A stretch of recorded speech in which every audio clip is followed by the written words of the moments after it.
আসসালামু আলাইকুম। আহ, এই যেটাকে দেখতে পাচ্ছেন, এ হচ্ছে আমার চাচাতো ভাই। হ্যালো নাহিদ। নাহিদকে একটা প্রশ্ন করব, সেটা হলো যে বিয়ে বাড়িতে আমাদের গ্রামের ভাষায় যেটাকে বলা হয় যে একজন কন্যা বা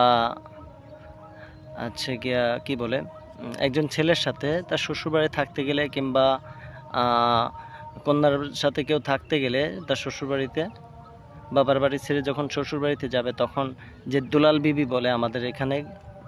তো দুলাল বিবি তো আমার বিয়েতে আসতে পারে নাই, সেখানে আমার চাচতো ভাই আছে, চাচতো ভাই নাহিদ। তো এখানে এসে একদিনে তার অনুভূতিটা ব্যক্ত করার জন্য আহ্বান জানাচ্ছি। আসলে অনুভূতিটা কি?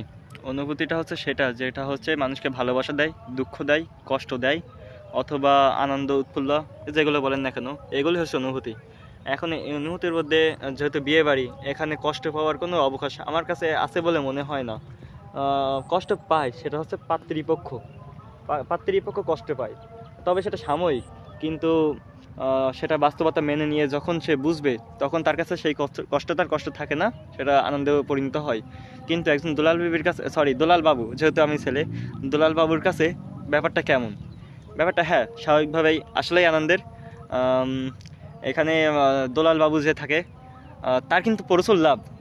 হ্যাঁ, বলছি না যে খাওয়া দাওয়ার দিক থেকে লাভ, আমি এটাই বলছি যে যদি শালি থাকে, তাহলে মানে আমার ভাইয়ার যদি শালি থাকে, সেটাই আসলে লাভজনক। আম, শালিদের সাথে যদি আপনি প্রেম ভালোবাসা করেন, সেটা কিন্তু কোনোভাবে ভুল বলে আমি মনে করি না। তার কারণ হচ্ছে প্রেম ভালোবাসা মানুষকে এগিয়ে নিয়ে যায়, হোক না সেটা বিপথে অথবা সঠিক পথে, তবে এগিয়ে নিয়ে যায়।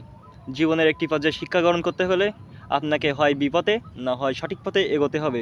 সুতরাং এটা দরকার আছে। আর এই দরকার অনুযায়ী এই দরকারটা সবাইকে পূরণ করতে হবে, এই দরকারটা সবাইকে গ্রহণ করতে হবে। তাহলেই তো আপনি কিছু শিখতে পারবেন জীবনে। Thank you.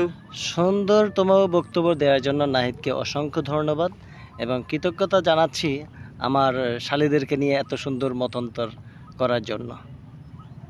Thank you.